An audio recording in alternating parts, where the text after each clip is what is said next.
बोले एक ही घर में जाएंगे, एक ही परिवार को आशीर्वाद देंगे। गए घर में, एक महिला, उसको बाबा जी ने, भोलेनाथ ब्राह्मण के वेश में थे, उन्होंने कहा मैं आया हूं आशीर्वाद देने, मांगो। हर भक्त की जो सचमुच पूर्ण भक्त नहीं है, स्थिति ऐसी ही होगी कि रोज भले ही मंदिर जाता होगा लेकिन उसे भरोसा नहीं कि सचमुच भगवान आज मिल ही जाएंगे। मान लो किसी दिन भगवान सचमुच मिल गए तो क्या मांगेंगे उनसे? कभी सूची बनाई, लिस्ट बनाया? क्योंकि भरोसा है ही नहीं कहां भगवान मिलने वाले हैं। अरे मंदिर जा रहे हो, मिल ही जाएंगे किसी दिन, अगर मिल गए तो क्या होगा? तो भगवान मिल गए। अब उस महिला से पूछा मांगो, क्या मांगना? उसने कहा हमने तो कभी ख्याल ही नहीं किया आ जाएंगे आप आ गए।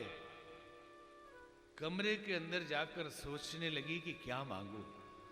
तभी बड़ा सा शीशा लगा हुआ था, चेहरा दिखाई पड़ा कि मैं जब ब्याह के आई थी तो कितनी सुंदर थी, मेरे केस सफेद हो गए, चेहरे में झुर्रियां पड़ गई, यही मांग लेती हूं।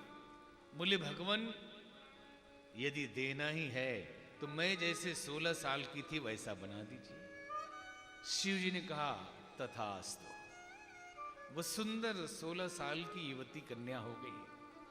अब पतिदेव 55 साल के, क्रोध से आग बबूला हो गया।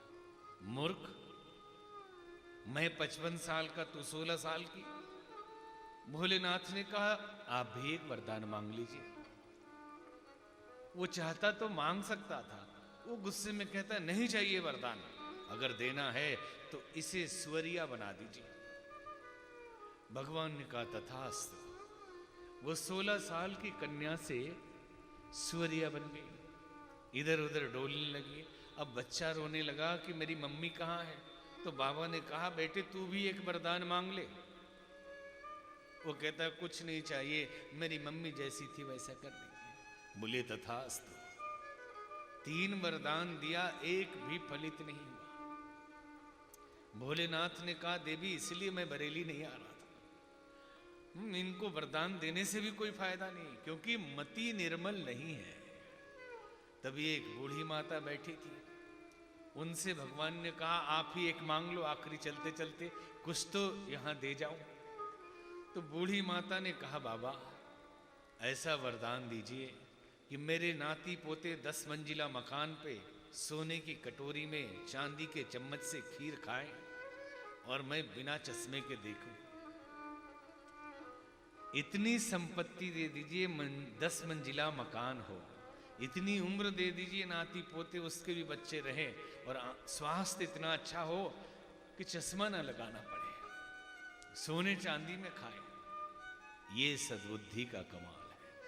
ईश्वर से मांगना तो केवल सद्बुद्धि मांगना। सद्बुद्धि के अभाव में विघटन है। आदमीपना छोड़कर केकड़ा बन गया। आदमी मिलते कहां है?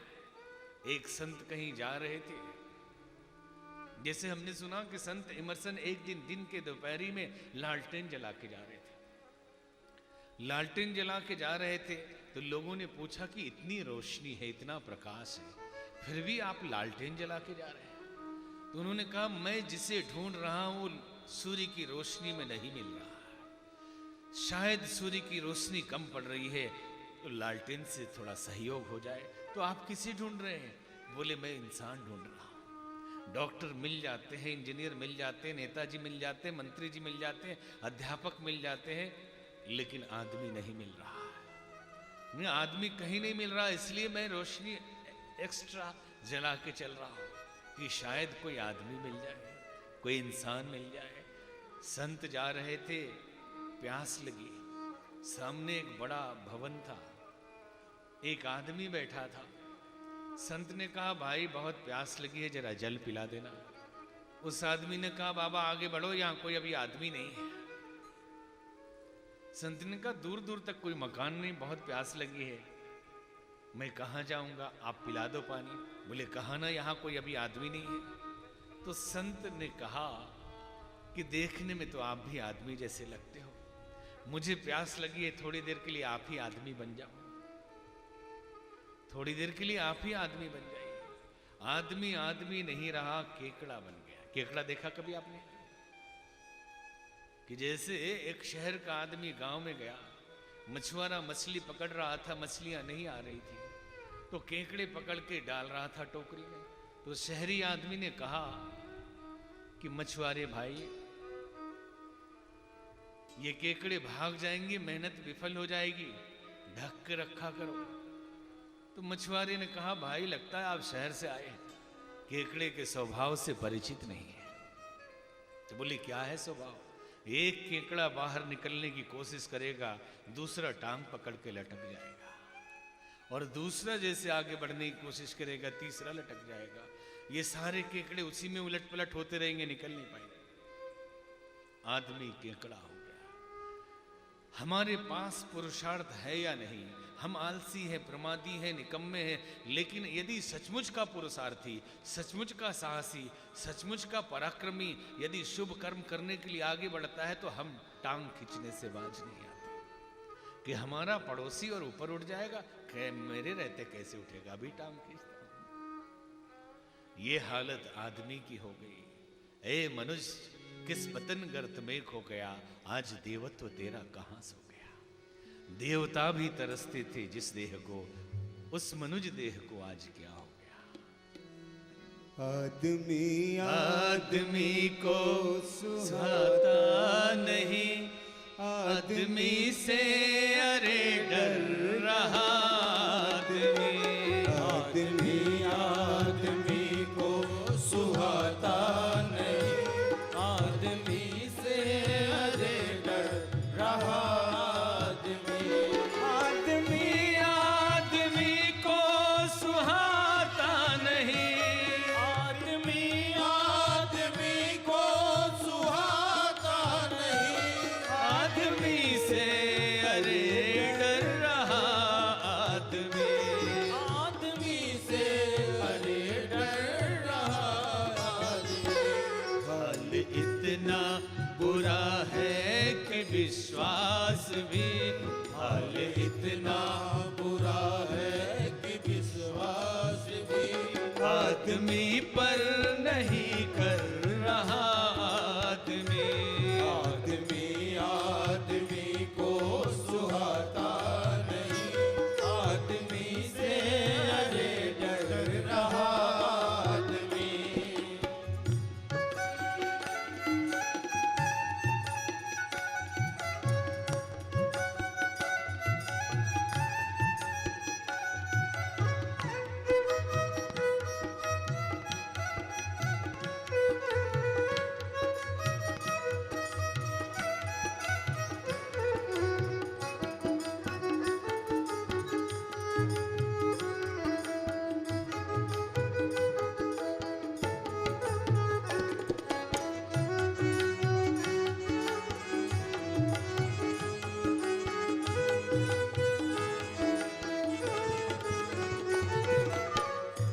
पालतू पशु बने पात्र विश्वास के, पालतू पशु बने पात्र विश्वास के, संग साथी बने वे रुदन हास के। संग साथी बने रुदन हास के।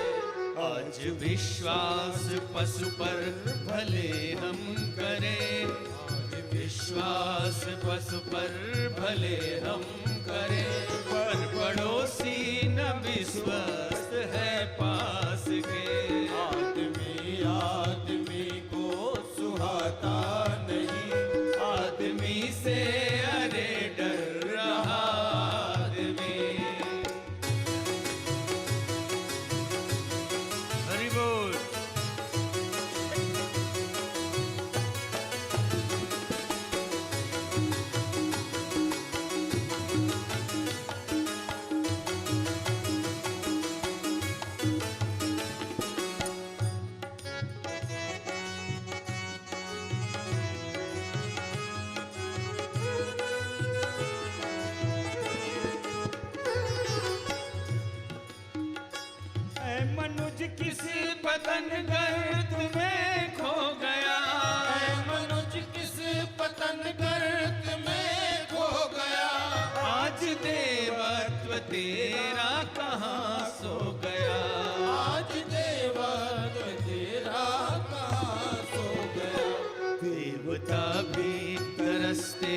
थे जिस देह को, देवता भी तरसते हैं जिस देह को।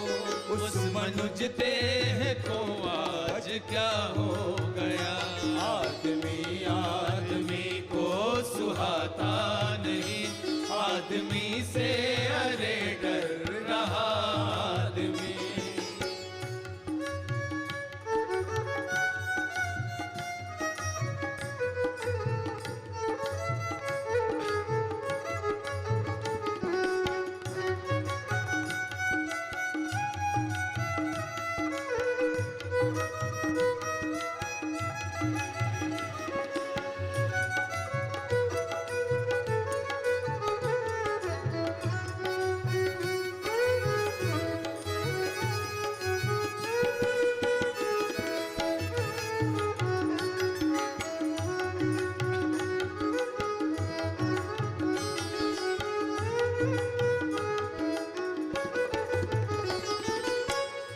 हम मनुज है मनुज का सहारा बने, हम मनुज हैं मनुज का सहारा बने। डूबतों के लिए हम किनारा बने। डूबतों के लिए हम किनारा बने। लोग कहने लगे फिर हमें देख कर, लोग कहने लगे फिर हमें देख कर। धन्य इतिहास को कर रहा आदमी। आदमी आदमी को सुहाता नहीं, आदमी से अरे डर रहा आदमी। आदमी आदमी को सुहाता नहीं, आदमी आदमी को सुहाता नहीं। आदमी से अरे डर रहा आदमी। आदमी से अरे डर रहा आदमी। हाल इतना बुरा है कि विश्वास भी, हाल इतना बुरा है कि विश्वास भी आदमी पर नहीं कर रहा आदमी। आदमी आदमी को सुहाता नहीं, आदमी से अरे डर रहा आदमी। आदमी से अरे डर रहा आदमी। आदमी से अरे डर रहा आदमी। आदमी से अरे डर रहा आदमी। एक कुत्ता सन्यास लेने आया। उसने कहा बाबा मेरी भी इच्छा है कि सन्यासी बन जाऊं। तो स्वामी जी ने कहा कि गंगा जी से स्नान करके आओ। स्नान करने गया, उधर से लहूलुहान होकर लौटा। संत ने पूछा ये हालत तुम्हारी किसने बनाई? बोले बाबा मेरे अपने लोगों ने बना दी। अगले गांव के कुत्तों ने घेर लिया, नदी तक तो पहुंचने ही नहीं दिया। हृदय के फफोले जल उठे सीने के दाग से, इस घर को लगी आग घर के चिराग से। आदमी का दुश्मन आदमी है। और मानसिकता तो ऐसी हो गई कि यदि एक आदमी भूखा आ जाए, खिलाना पड़े तो कहते आगे जाओ अभी यहां कुछ नहीं है, 4 कुत्ते जरूर पाल लेंगे। और बड़ी बड़प्पन से इस बात को रखते, हमारे यहाँ 4 कुत्ते हैं और इतना खाते हैं, उसके लिए ये इंतजाम हमने किया है, किसी गरीब किसी भूखे के लिए नहीं। एक डॉक्टर मिले बहुत दिन पहले गाजियाबाद में। उन्होंने कहा बाबा आशीर्वाद दीजिए। हमने कहा क्या आशीर्वाद चाहिए? बोले आशीर्वाद दीजिए कि अगले जन्म में मैं कुत्ता बनूं। हमने कहा ये कैसा आशीर्वाद है? बोले विलायती कुत्ता। कि मेरे पिताजी ने कर्ज लेके एमबीबीएस कराया, अपना नर्सिंग होम नहीं है, प्राइवेट में काम करता हूँ, किराए का पैसा भरना पड़ता, भी शादी भी नहीं हुई है, और कर्ज चुकाने के लिए भेजता हूँ, कुछ बचता ही नहीं, ओवर टाइम खटता रहता हूँ। जब कुत्तों को देखता हूँ तो लगता काश मैं भी कुत्ता होता। गाड़ी में बैठ के मैं सच्ची घटना बता रहा हूँ कि आदमी की मानसिकता कहाँ चली गई। इसलिए प्रार्थना करें कि जासु कृपा निर्मल मति पाऊं, निर्मल मति मिले, अपनी गरिमा का बोध हो सके। फिर भगवान के नाम की महिमा सुनाई गोस्वामी जी ने। बंदऊ नाम राम रघुवर को। भगवान नाम राम के नाम की महिमा अपार है। कहते हैं राम से भी बड़ा उनका नाम। कुछ लोगों को राम मिल पाते हैं, नाम तो सबके लिए सुलभ है, और वो नाम राम तक पहुंचा देगा। एक बार जब समुद्र मंथन हुआ, अमृत और विष निकला। अमृत पी गए, अब विष का क्या हो?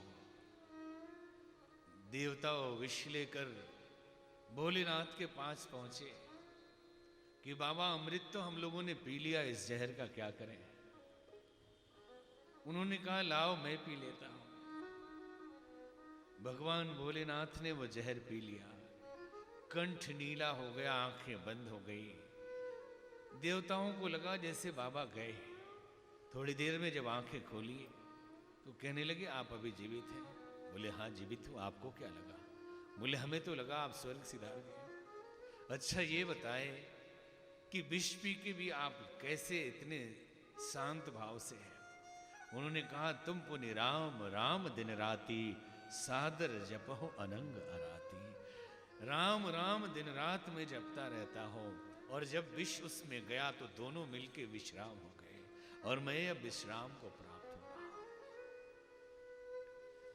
सेतु बंद जब हो रहा था, सारे बंदर पत्थर पे राम जी का नाम लिख के डालते थे। भगवान को लगा मैं भी मदद कर दूं, तो पत्थर उठाई डाला और डूब गया। 2-4 बार जब पत्थर डूबा, हनुमान जी ने ये दृश्य देख लिया। प्रभु ने बुलाया, कहा हनुमान जी किसी को बताना नहीं, लेकिन कारण बताइए कि आप सब पत्थर डालते हैं तो तैरता है, और मैं डालता हूं तो डूब जाता है। हनुमान जी ने चरण पकड़ लिए, कहा प्रभु जिसे दुनिया डुबाती है उसे आपका नाम भी तार देता है, और जिसे आप ही डुबाएंगे उसे कौन बचाएगा? कोई नहीं बचा सकता। भक्त प्रहलाद से लोगों ने पूछा कि हाथी से कुचलवाने की कोशिश हुई, पहाड़ से ढकेला गया, अग्नि में जलाने का प्रयत्न किया गया, फिर भी आपको कुछ नहीं हुआ। तो उन्होंने यही कहा राम नाम जपताम कुतो भयम, सर्वताप समन्यक भेषजम। राम नाम जपने वाले को भय कहां? समस्त तापों की एकमात्र औषधि है भगवान का नाम। अब राम बोलो या कृष्ण बोलो, है तो भगवान का ही नाम। नाम की महिमा अपार। हनुमान जी जब गए, प्रभु मुद्रिका में लीव गुमाही, जलधि लांग गए अचरज नाही। कई लोग प्रश्न कहते हैं कि मुख में क्यों अंगूठी डाली? जूठी कर दी उन्होंने। बांध के ले जाते, मुट्ठी में रख के ले जाते। तो कहा कि जब शांति अथवा भक्ति की तलाश में जाए तो मुख में भगवान का नाम होना चाहिए, और उस अंगूठी में भगवान का नाम लिखा था। सीता मैया वेदांतियों की भाषा में शांति है, और भक्तों की भाषा में साक्षात भक्ति है। हनुमान जी उनकी तलाश में गए, और सीता जी जब विलाप कर रही हैं कि सुनहो विनय मम बिटप अशोका, सत्य नाम करो हरु मम शोका। हे अशोक के वृक्ष, मेरा शोक हरो, अपने नाम को सत्य करो। विलाप कर रही है, रो रही है। हनुमान जी ने मानो इशारा किया कि मैया इसका नाम अशोक है, लेकिन ये शोक हरने वाला नहीं है। शोक हरने वाली एकमात्र औषधि है भगवान का नाम और अंगूठी गिरानी। इसमें नाम लिखा है, यही शोक हरने वाली है। राम नाम के हीरे मोती मैं बिखराऊं गली गली। राम नाम के हीरे मोती मैं बिखराऊं गली गली। नाम के हीरे मोती मैं बिखराऊं गली गली। ले लो रे कोई राम का प्याला, शोर मचाऊं गली गली। ले लो रे कोई राम का प्याला, शोर मचाऊं गली गली। बोलो राम बोलो राम बोलो राम राम राम। बोलो राम बोलो राम बोलो राम राम राम।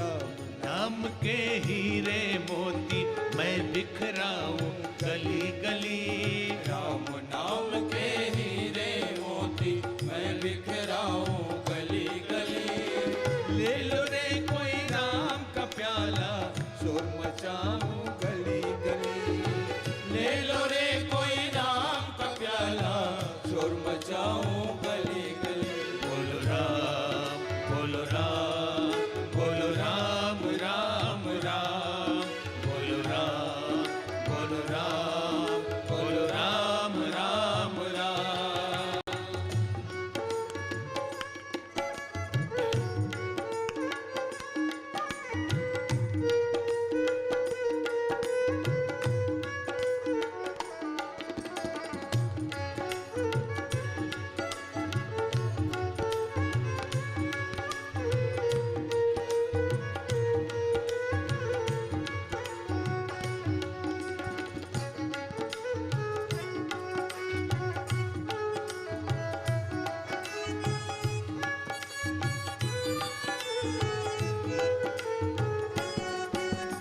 माया के दीवानों सुन लो, एक दिन ऐसा आएगा। माया के दीवानों सुन लो, एक दिन ऐसा आएगा। धन दौलत और माल खजाना यही पड़ा रह जाएगा। धन दौलत और माल खजाना यही पड़ा रह जाएगा। सुंदर काया माटी होगी ओ, ओ, सुंदर काया माटी होगी, चर्चा होगी गली गली। सुंदर काया माटी होगी, चर्चा होगी गली गली। ले लो रे कोई राम का प्याला, शोर मचाऊं गली गली। ले लो रे कोई राम का प्याला, शोर मचाऊं गली गली। बोलो राम बोलो राम बोलो राम राम राम। बोलो राम बोलो राम बोलो राम राम राम।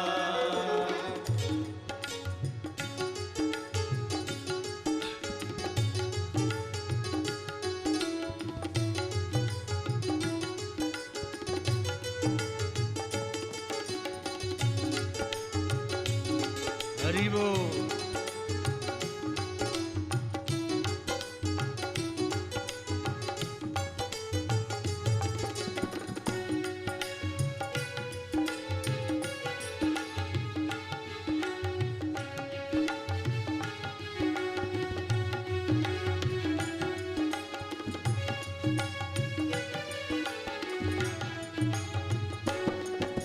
क्यों करता है मेरा मेरा यह तो तेरा मकान नहीं। क्यों करता है मेरा मेरा, यह तो तेरा मकान नहीं।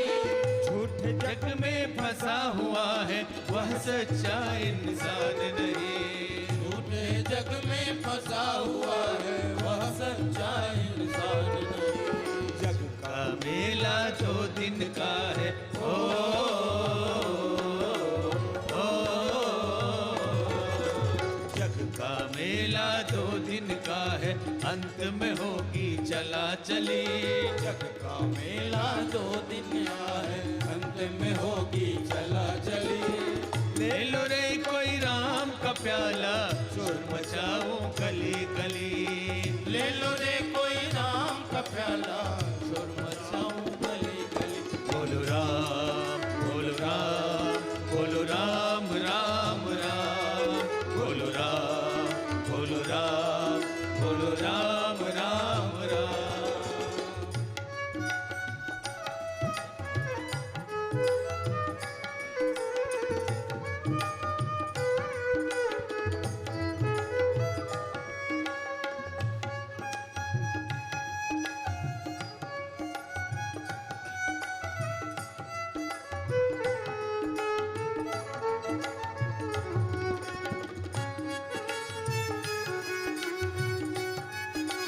जय हो।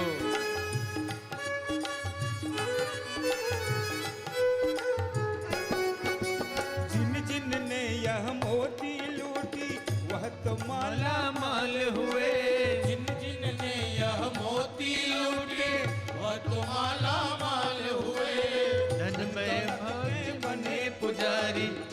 आखिर वे कंगाल हुए। धन दौलत के बने पुजारी, आखिर में कंगाल हुए। चांदी सोने वालों सुन लो,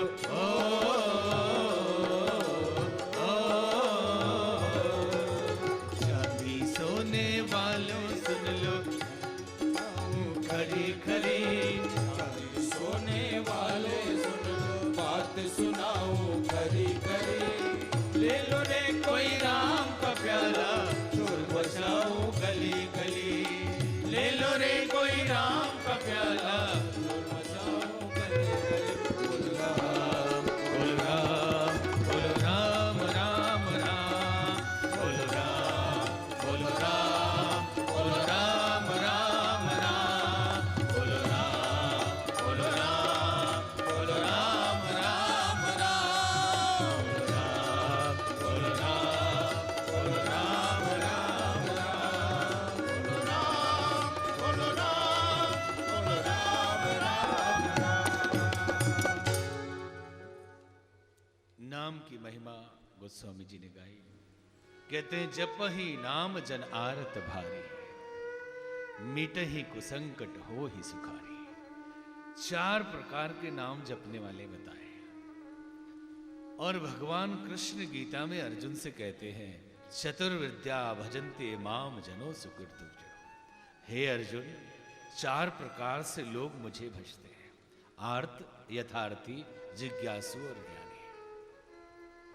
ज्ञानी प्रभु ही विशेष प्यारा, गोस्वामी जी लिख रहे हैं। प्रारंभ में ही उन्होंने लिखा है कि सभी पुराणों की सम्मति लेकर मैं ये लिख रहा हूं। बहुत सारे चौपाई तो एज इट इज ट्रांसलेशन जैसा लगता है गीता और उपनिषदों से।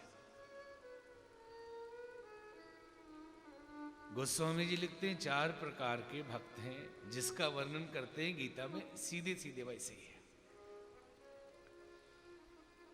आर्त भाव से भी भगवान को पुकारा जाता है, धन की इच्छा से भी लोग पुकारते हैं, और प्रभु प्राप्ति की जिज्ञासा से भी पुकारते हैं, और जिनको प्रभु मिल गए वो भी पुकारते रहते हैं, ज्ञानी भी पुकारते हैं।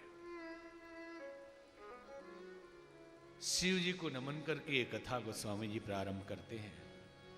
सादर शिवहि नाई अब माथा, सादर शिवहि नाई अब माथा।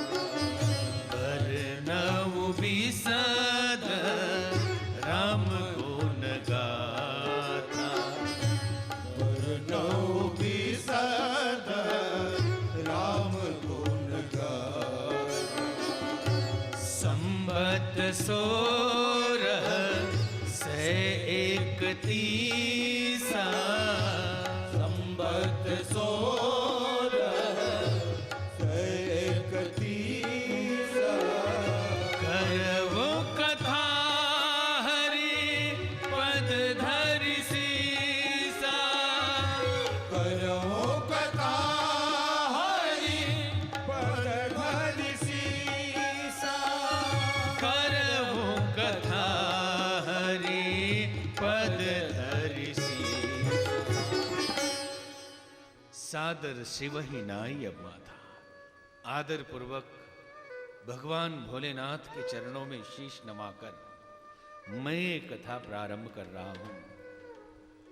वर्णो विशद राम गुण गाथा, राम जी के विशद गुण की गाथा का वर्णन करता हूं। संवत 1631, 1631 में लिखना प्रारंभ किया। कितने दिन में पूरी हुई पता नहीं। आगे लिखते हैं नौमी भौम बार मधुमास, नौमी भौम बर मधुमास।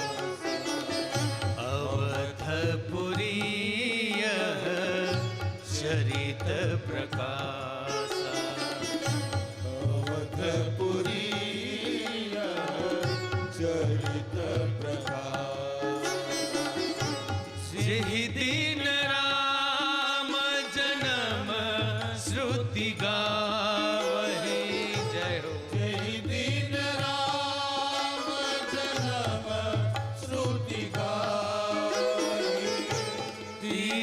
तीरथ सकल तहाँ चलिया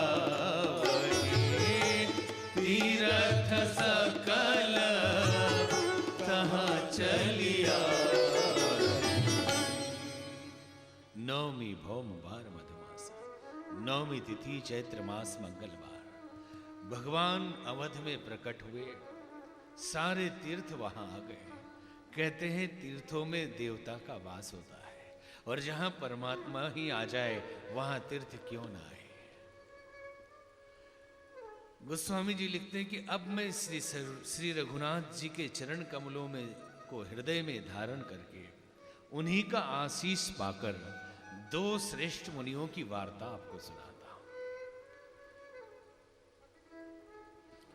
भरद्वाज मुनि बसहि प्रयाग, भरद्वाज मुनि बसहि प्रयाग, तिन्हि राम पद अति अनुराग, तिन्हि राम पद अति अनुराग, तापस समदम दया निधान, तापस समागम दया निधान, परमारथ पथ परम सुजाना, परमारथ पथ परम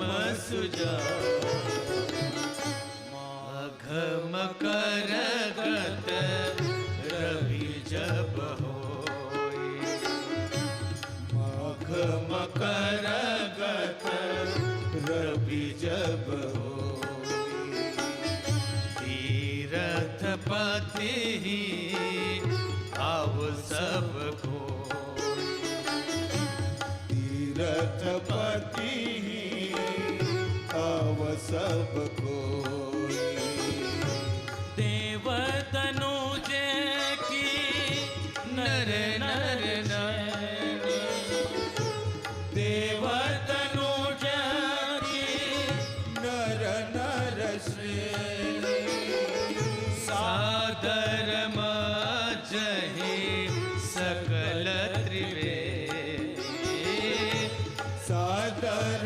मजहि सकल त्रिवेणी। भरद्वाज मुनि बसहि प्रयाग। त्रिवेणी संगम पर प्रयाग में भरद्वाज जी निवास करते थे। भगवान के चरणों के अनुरागी थे, तपस्वी थे, ज्ञानी थे। माघ का मेला लगता है हर वर्ष, हमेशा से। त्रिवेणी संगम पे लोग कल्पवास करते हैं, अक्षय वट की परिक्रमा करते हैं। उस काल में भी ये पूजा चलता था। ऋषि मुनि, तपस्वी, ब्रह्मचारी, गृहस्थी, वानप्रस्थी, सन्यासी, व्यापारी, वणिक सभी पधारते। एक बार भरद्वाज जी के मन में ये विचार आया कि इतने बड़े बड़े ज्ञानी संत यहां आते हैं, लेकिन लोग भगवान से अधूरे हैं, भगवत ज्ञान नहीं है। जाग वल्क मुनि परम विवेकी, भरद्वाज राखे पद टेकी। याज्ञवल्क मुनि परम विवेकी, परम ज्ञानी थे। भरद्वाज जी ने उनके पैर पकड़ लिए और कहा, बाबा आप परम ज्ञानी हैं, आपके रहते हुए यदि लोग भगवत तत्व से अनभिज्ञ रहे तो इससे बड़ा दुर्भाग्य और क्या होगा। आप हमें भगवान के बारे में बताइए। याज्ञवल्क ऋषि जानते थे कि भरद्वाज जी स्वयं ज्ञानी